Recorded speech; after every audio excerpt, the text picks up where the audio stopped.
E shalom. Shalom, graça e paz, igreja do avivamento.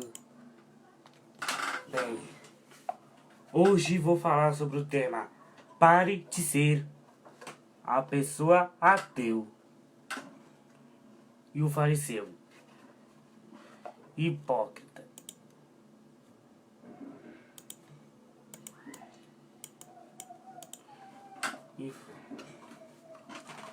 Eu quero te fazer uma pergunta: quem é o cristão? Eu, você também é cristão, né?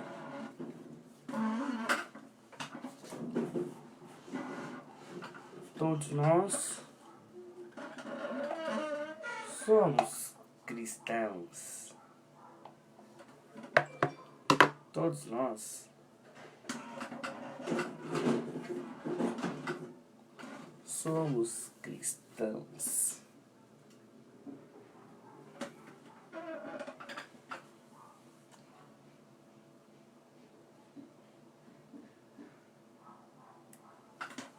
Vamos iniciar uma leitura. Só um instante.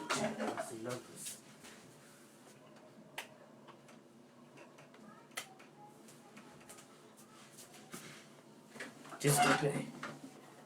Bem, vamos ler a leitura aí. Mateus capítulo 16, versículo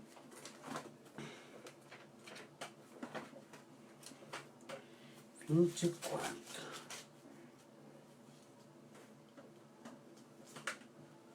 Então disse Jesus aos seus discípulos: se algum homem quiser vir após mim, negue-se a si mesmo, tome sua cruz e siga-me. Porque aquele que quiser salvar sua vida, perdê-la. E quem perder sua vida por minha causa, achará. Pois que vantagem o homem ganhar o mundo inteiro e perder sua própria alma? O que dará o homem em troca da sua alma?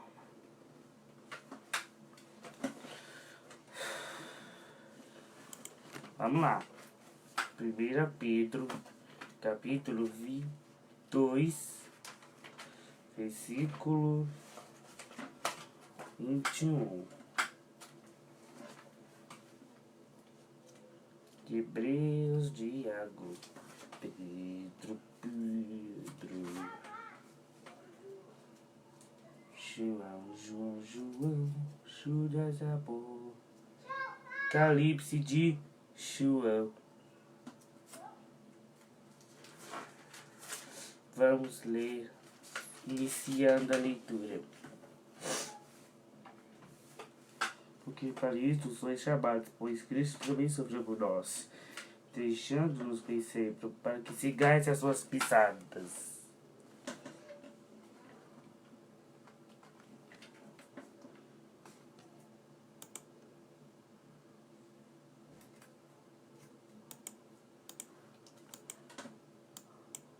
Hoje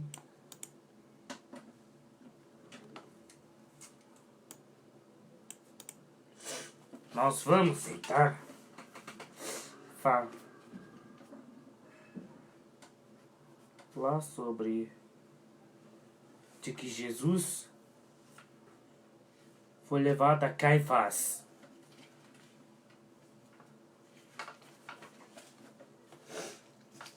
Leitura, pode sentar. Mateus capítulo 26.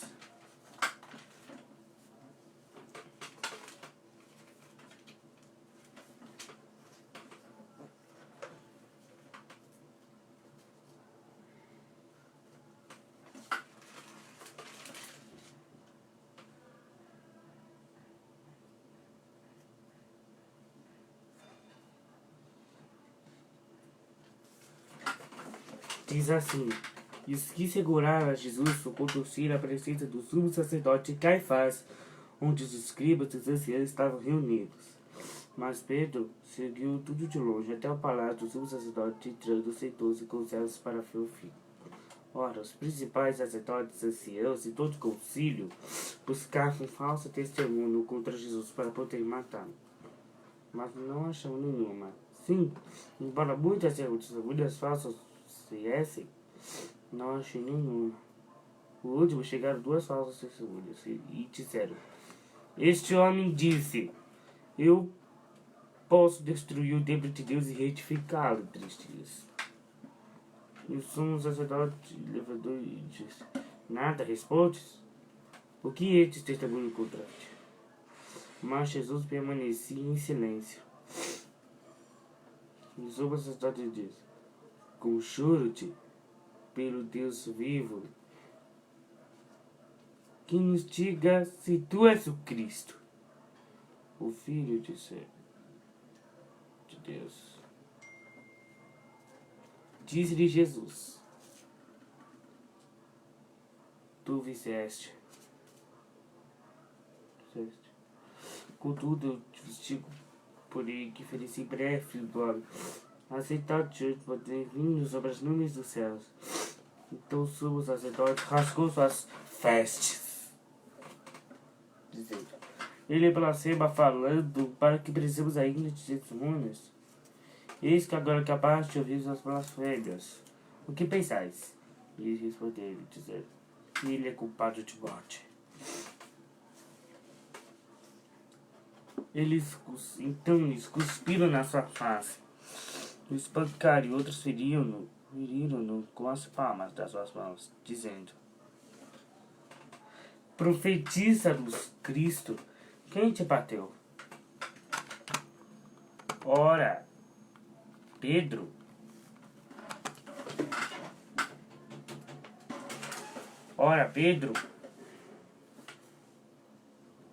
estava sentado do lado de fora do balanço e aproximando-se dele uma criada.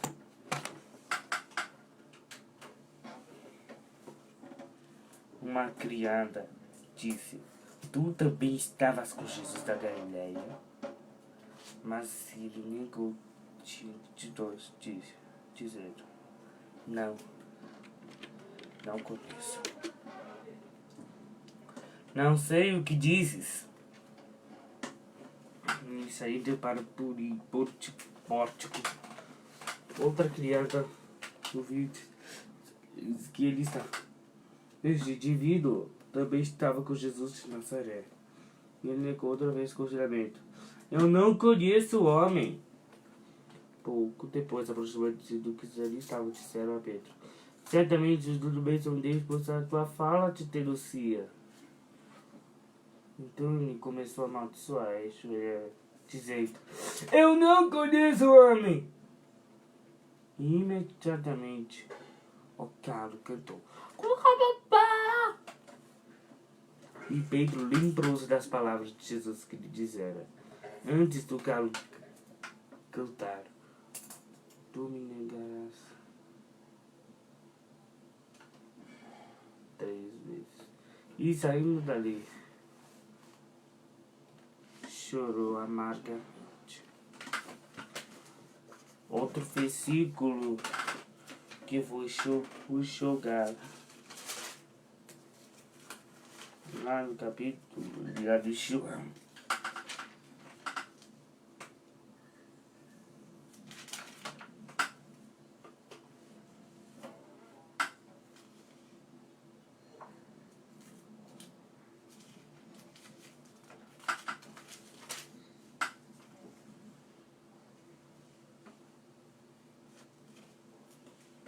Então, descaradamente, o capitão dos oficiais dos desprenderam-se e ataram de aconteceram primeiramente a Cana.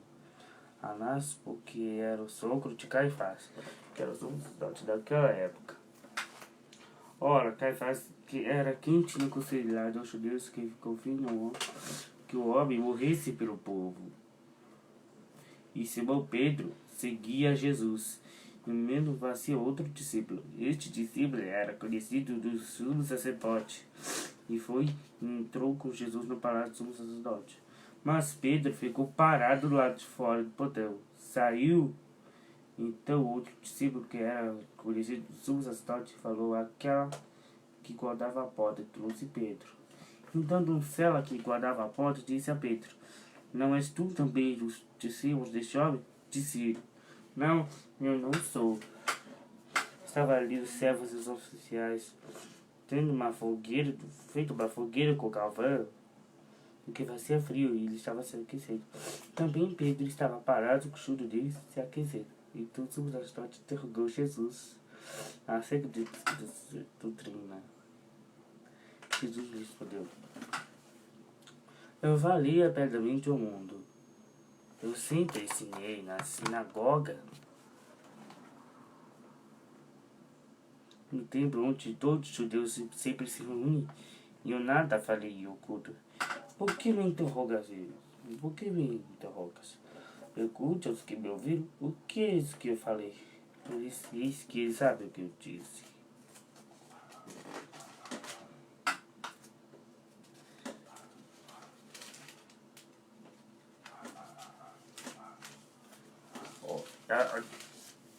E havendo ele falado isso, um dos oficiais que estava ali bateu em Jesus com a palma da sua mão, dizendo: assim que tu respondes ao sumo sacerdote?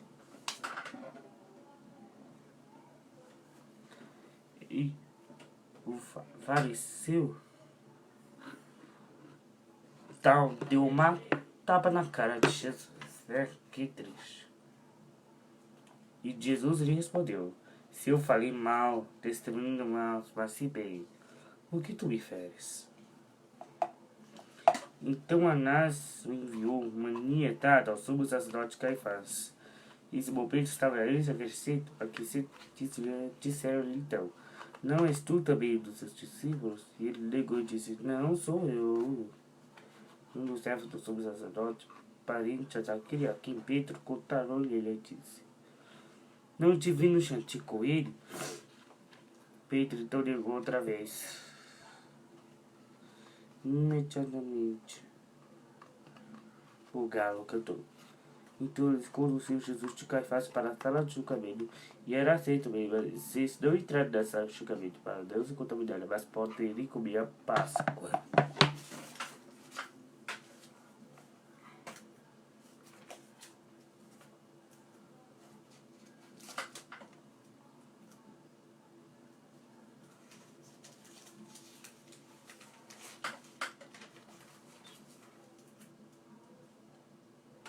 Vamos. Leia com bastante atenção.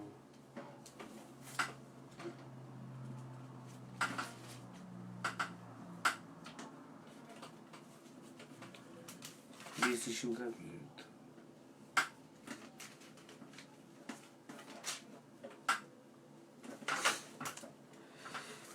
Eu vi lá nesse vídeo em que Jesus foi julgado quando eu tinha 12 anos.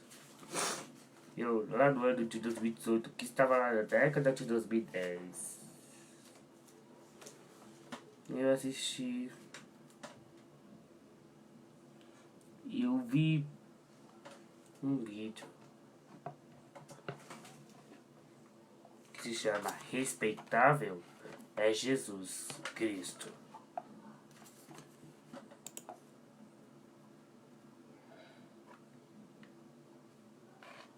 Olha, queridos, estes são fundamentos bíblicos para pregar. Chamou, capacitou, lugar, mensagem. Olha isso. Vamos ler. 1 Mateus. Não existe primeiro. Mateus capítulo 10, versículo 1 até 7.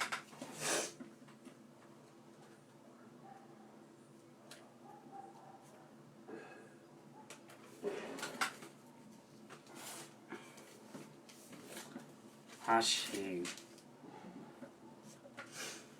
Me chamando a si, os todos os discípulos, se deles poder contra os espíritos imundos para se expulsarem e para curarem toda espécie de doenças e toda espécie de enfermidades. Ora,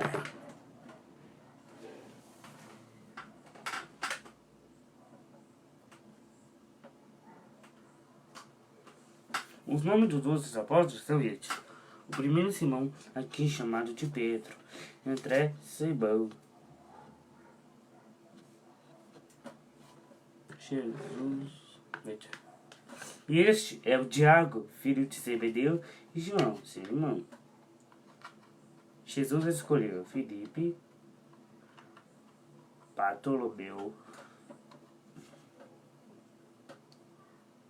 Tomé e Mateus, o ex-comprador de portos, Tiago, filho de Abel, Lebeu, cujo nome de Tadeu, Simão, Celote e Judas Iscariotes. Mais tarde, traía Jesus.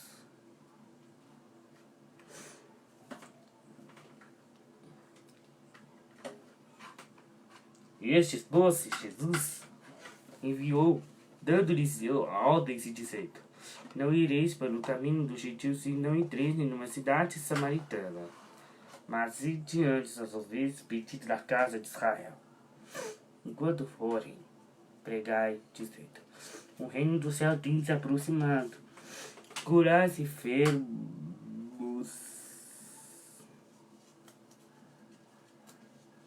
né?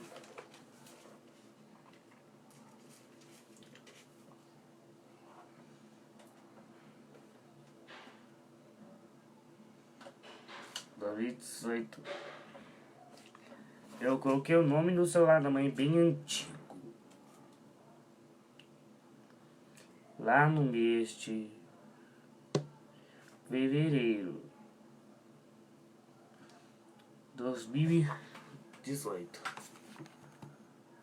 Tinha antes que eu fazia 12 anos. Agora vamos ler. Segundo fundamento é ordem, modos e promessas.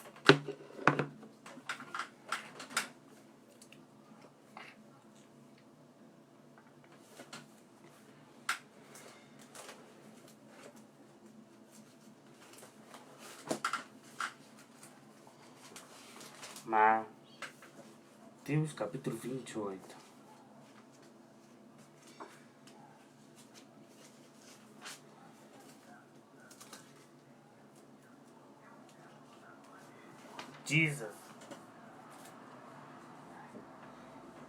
Jesus lhes falou, dizendo: foi-me dado todo o poder do céu e na terra.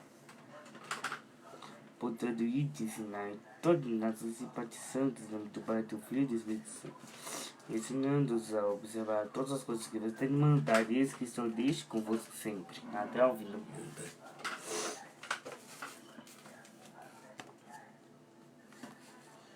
Amém.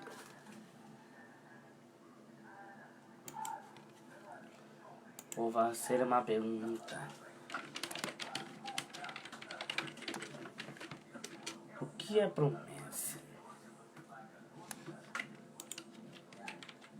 O que é promessa de Deus? Promessa é o compromisso de se fazer alguma coisa, aquele que promete. Algo que quer dizer está comprometido com aquilo. Como na frase a seguir está na Bíblia: é melhor não fazer as promessas do que fazê-las e não as cumprir. Eclesiastes capítulo 5, versículo 5. No sentido figurado, a promessa ainda pode ser uma esperança remota. As pessoas, eu pergunto, qual a promessa de Deus para você? As promessas do Senhor são infalíveis. Tantas coisas podem acontecer, mas Deus cumpre suas promessas. Em 1 Reis, capítulo 8, versículo 56. Leia só. Pessoal,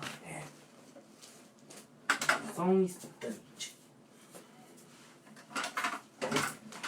Bendito seja o Senhor que deu repouso,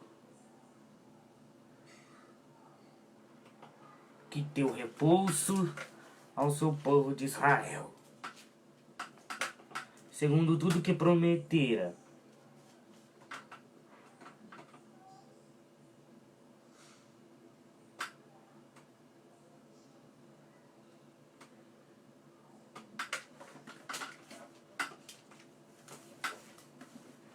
Nenhuma só palavra falhou de todas as suas boas promessas.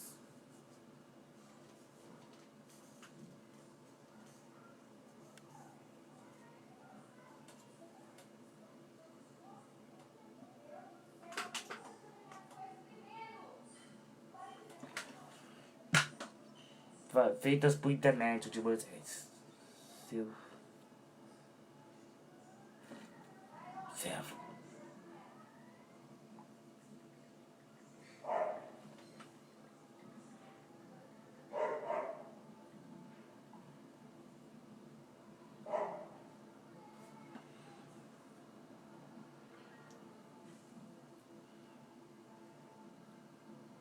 Então, Deus hoje quer prestar atenção, que você preste atenção.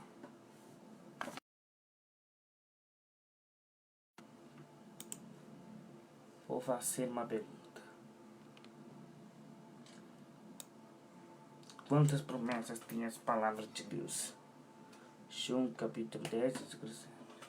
E aqui, pronto, aqui estão 13 das promessas de Deus. Lembre-se que é 365 promessas diretas, ou seja, durante o dia ou durante o ano.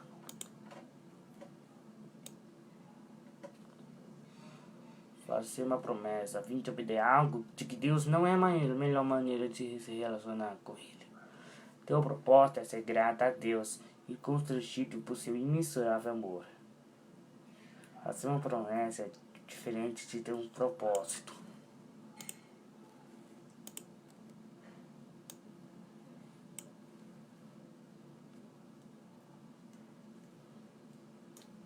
O que é filho da promessa? Isaac é o nome de origem hebraica, que significa ele sorri ou ele ri. Segundo a Bíblia, Isaac era descendente de Abraão e Sara, e pai de Jacó e Esaú. Ismael, embora filho de Abraão, não era filho da promessa do Senhor. O que Deus prometeu, ele é fiel para cumprir.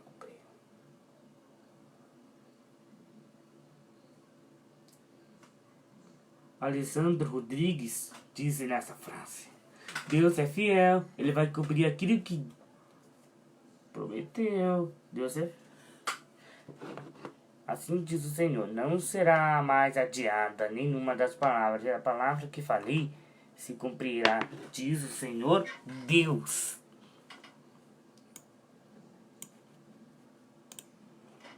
Quem foi filho de Isaac? Jacó e Esaú. Qual o nome do filho da promessa, Abraão? Porém, Deus havia falado se Isaac e não Ismael, que seria filho.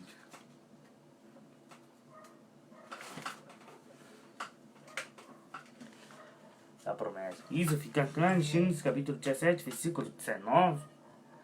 E Deus respondeu: Sara, tua esposa de fato terá um filho, que tu chamarás seu nome Isaac.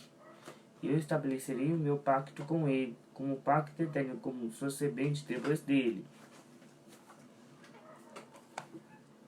Qual o significado do nome de Isaac? Isaac tem origem no hebraico Itzhak ou Itzhak, derivado da palavra Tetzak. Quer dizer, isso pois tesão, filho da alegria. Isaac é o nome de um personagem bíblico mencionado do Antigo Testamento como descendente de Abraão e Sara, pai de Jacó e Esaú. Como se chamava os filhos de Isaac? Jacó e Esaú. Qual o nome do filho de Raquel? José. Benjamim. Quem são os filhos de Rebeca? Esaú e Jacó. Jacó. Quantos filhos teve Sara e Abraão? Relação com Abraão e descendência. Ketura concebeu os filhos de Abraão, Sinrã, Josã. Medan, Median, X-Pac e Sua. Quantos anos Sara tinha quando recebeu a promessa de Deus? De acordo com o relato bíblico em Gênesis, Sara concebeu Isaac aos 90 anos e morreu aos 127 anos. Pouco antes de Abraão chegar com Isaac na viagem para oferecer sacrifício. Nesse modo, Isaac possuía 37 anos de idade quando ele foi levado ao sacrifício. Seu pai levou o monte de Moriá. Qual é a profissão de Isaac? Sacerdote. Como diga como foi a morte de Isaac? Em Canaã, quando tem terceiro fundamento é Marcos capítulo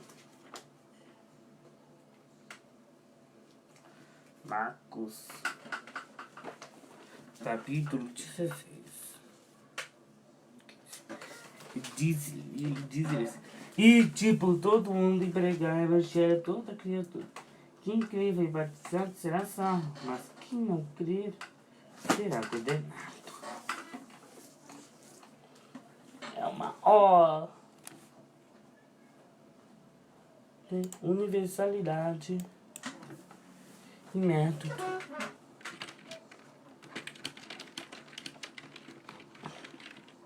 O que é universalidade? Caráter que é universal, geral, total, considerado sob seu aspecto de generalidade universal, da atração pela beleza.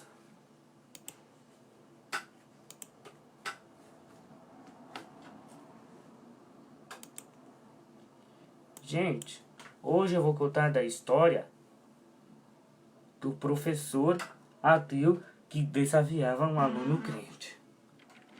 Professor ateu.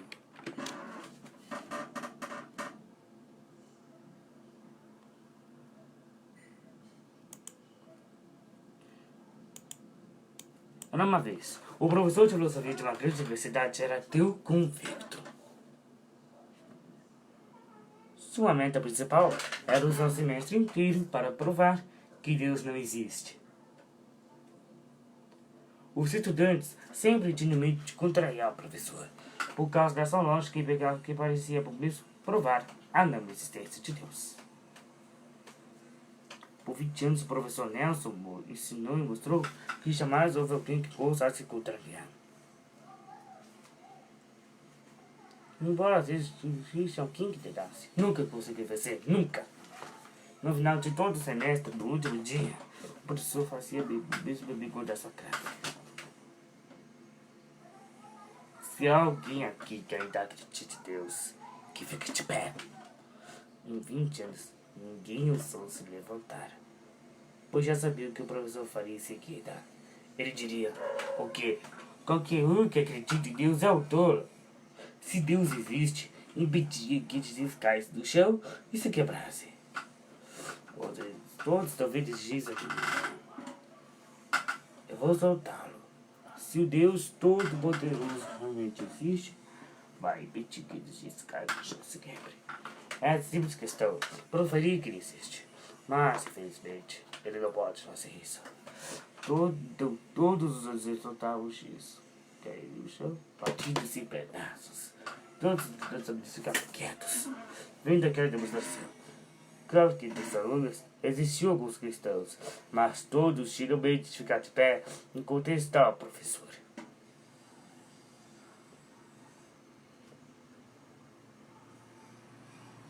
Mas um determinado ano, chegou a vez de um jovem ir contra o semestre. Era um cristão que tinha ouvido falar da fama daquele professor. O estudante, claro, ficou pouco receoso, mas por todos os meses daquele semestre fez muitas orações, pedindo que tivesse coragem de se levantar, não importando o que o professor dissesse ou o que a turma toda pensasse. Nada do que dissesse abalaria sua fé. Pelo menos esse era o seu desejo. E finalmente, o dia chegou. E o professor disse, Se alguém aqui que ainda acredita em Deus, que fique de pé. O professor e todos os alunos fingiam atônitos. Aquele jovem se levantaram do fundo da sala. O professor então gritou: Você? Você é um tolo, rapaz. Se Deus existe, impedirá que esse giz caia no chão e se quebre. Então começou o segundo se levantar o braço. Quando de repente o giz escorregou entre seus dedos e continuou deslizando minha camisa.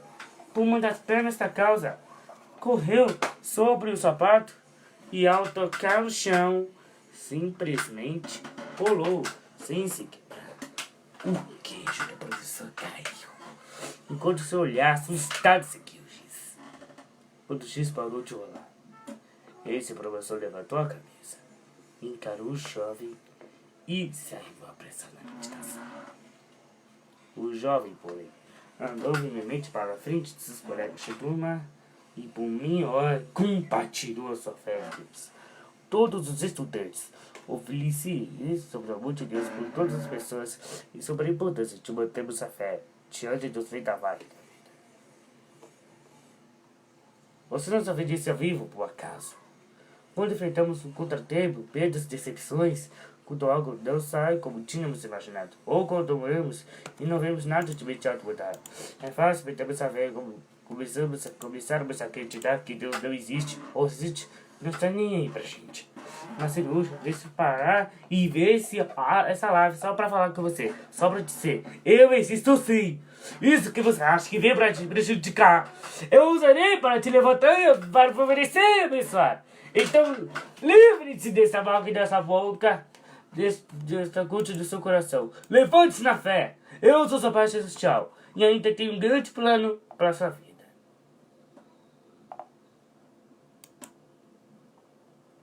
Um farmacêutico Gilberto se orgulhava de ser ateu. Para ele, Deus com certeza deveria ser uma ilusão. Uma dessas fantasias para enganar pessoas mais humildes, menos instruídas, ou talvez alguns mais desesperados que necessitassem de consolo e esperança. Porém, numa tarde, Sueli, uma garotinha de 8 anos, entrou na farmácia do seu Gilberto. Era loirinha, usava trancinhas, seu rosto branquinho parecia muito preocupado. Ela entregou uma receita a ele para que fosse preparado aquele remédio. O farmacêutico, apesar de ateu, era um homem sensível e se emocionou ver o sofrimento daquela menina. Que então, enquanto ele preparava o remédio, ainda dizia: por favor, moço, anda logo. O médico falou que a minha mãe tem que tomar esse remédio o mais rápido que possível para ela ficar boa logo, moço. Preocupado, mas com muita habilidade, pois era muito bom ao seu trabalho.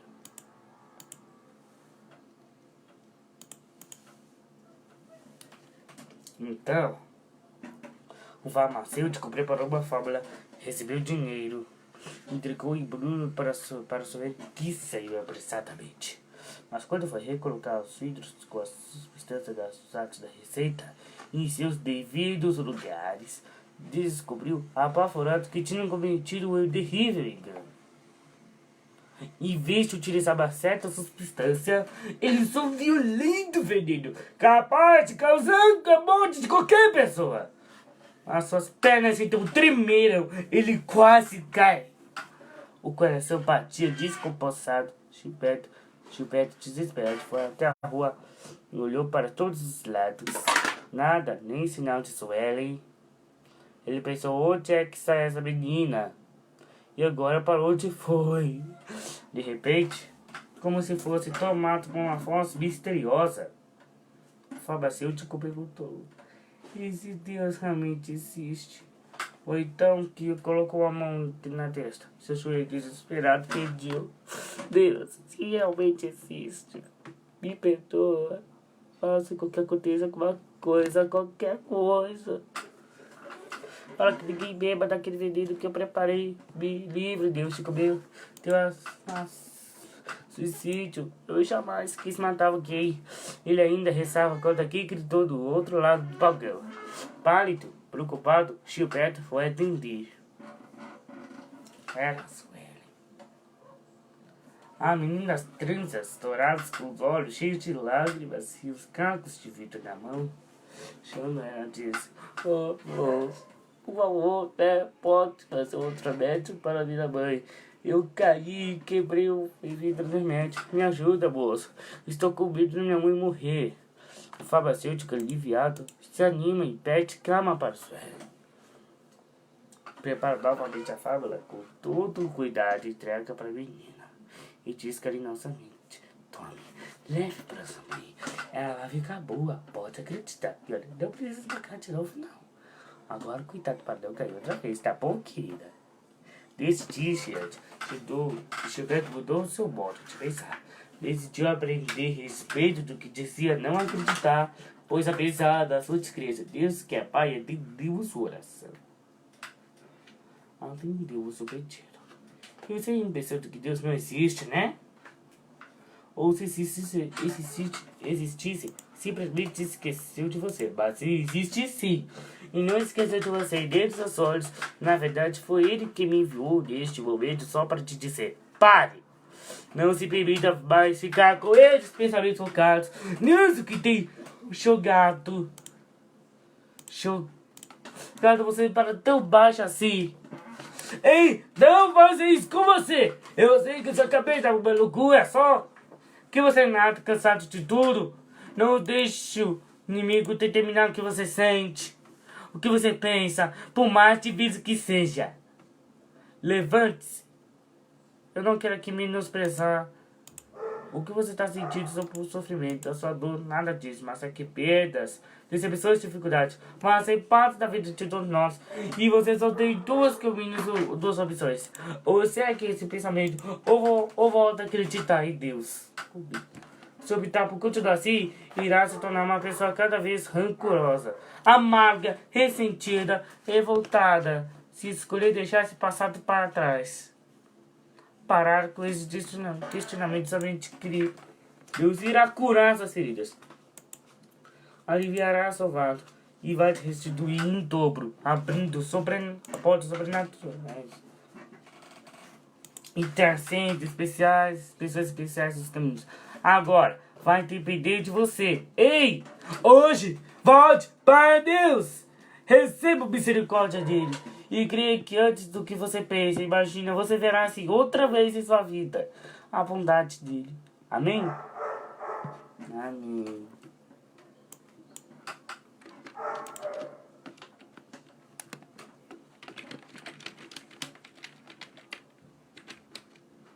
Eu quero que você seja livre.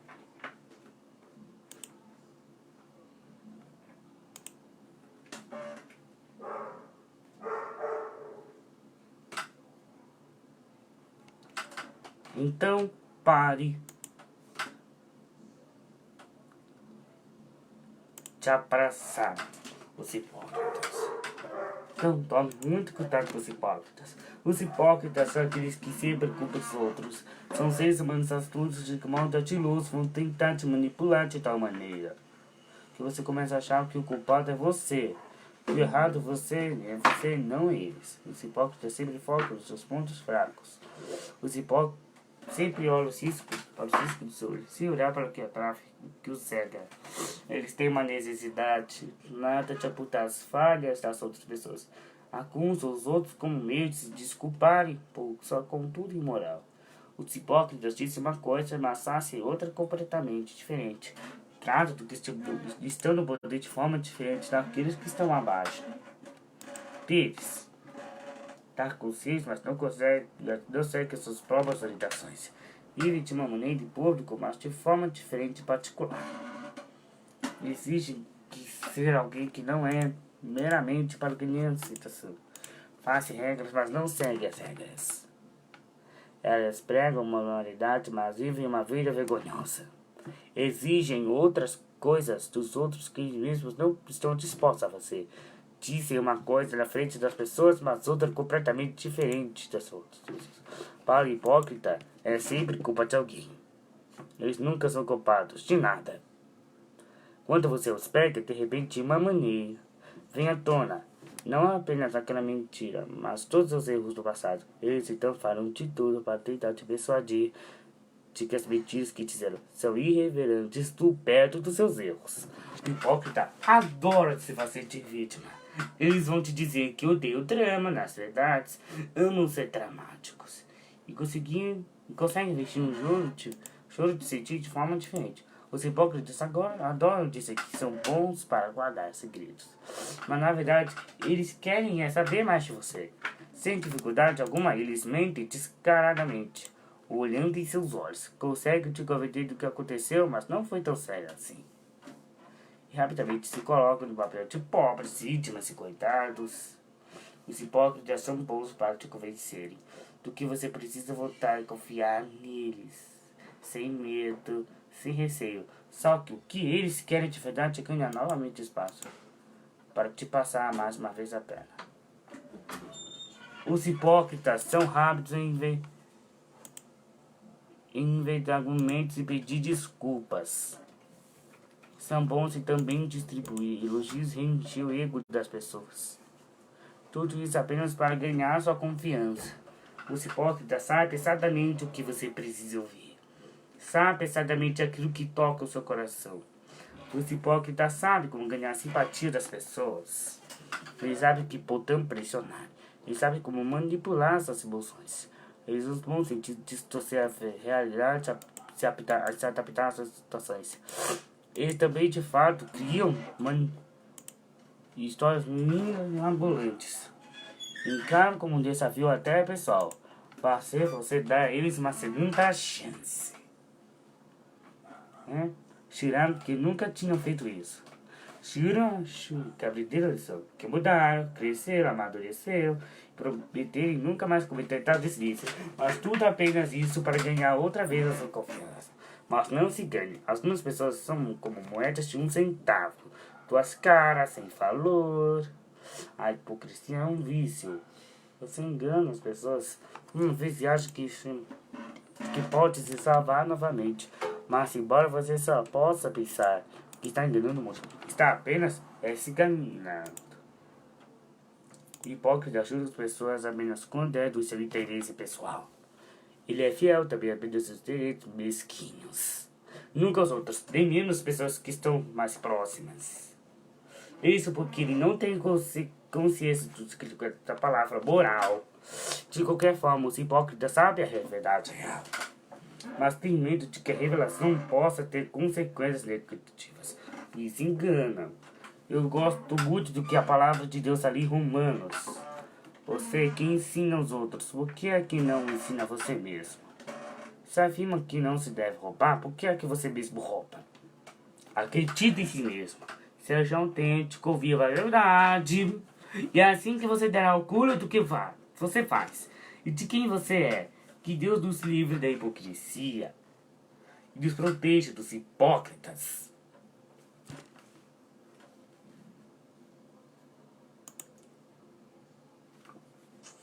Vamos começar. Eu começo a leitura sozinho. Olha, preste bastante.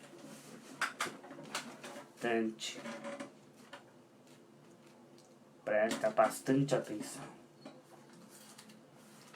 Mateus capítulo 7. Versículo 15. Até 16.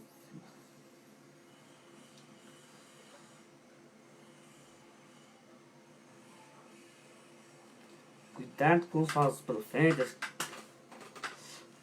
que vinham até vós vestidos como ovelhas, mas inteiramente são os lobos devoradores. Por seus frutos os conhecereis. Homens colhem uvas dos espinheiros ou fico dos ambrólios.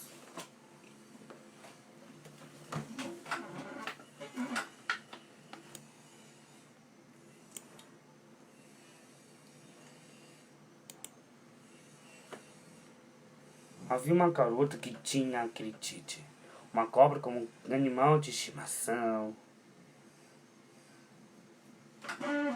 Era uma piton que ela amava demais.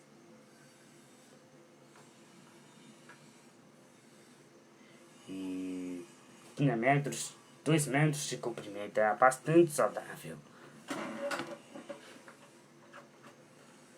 Mas eu quero que você preste atenção. No entanto, um dia, a Piton parou simplesmente de comer.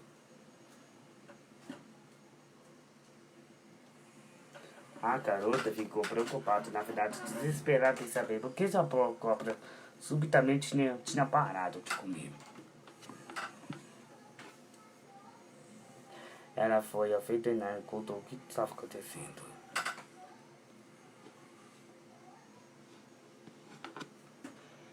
Ao fim, o veterinário perguntou: a sua cobra dorme com você?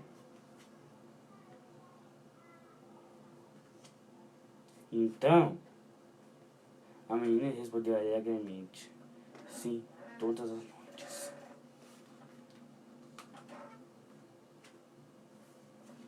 No entanto, desde que ela parou de comer, ela fica na cama toda esticada ao meu lado.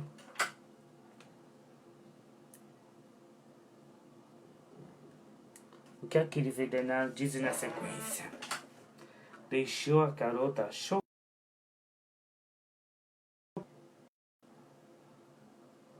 Né? Olha só, senão essa cobra não está doente, mas ela está se preparando para te comer. Ela vem te metido todas as noites para ver se já cresceu bastante para poder te devorar. E o fato dela não se alimentar é porque está guardado espaço para te digerir.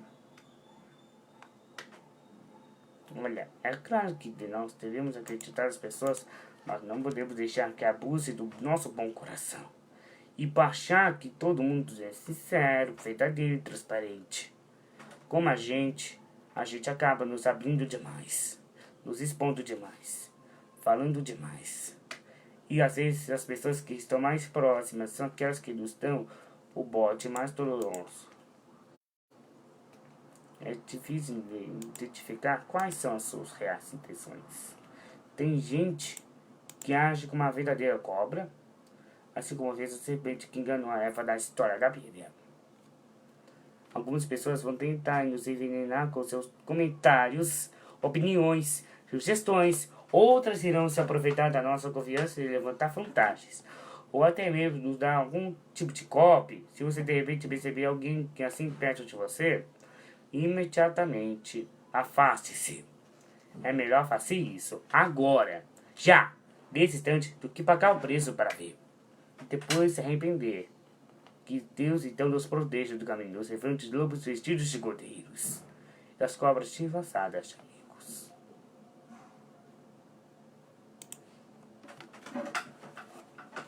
E vou saudar a todos.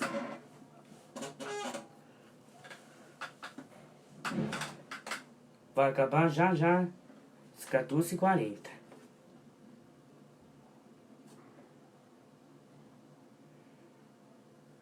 Deixa eu ver.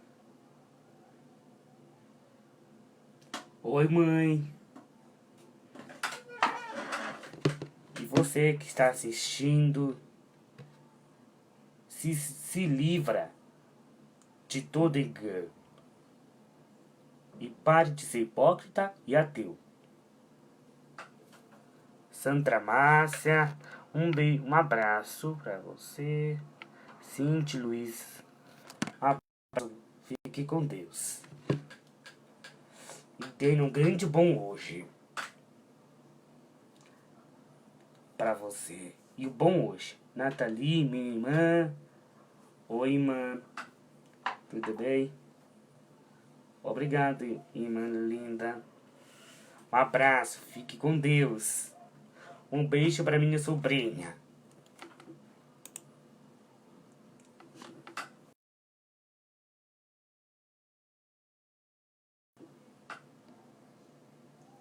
Fique com Deus.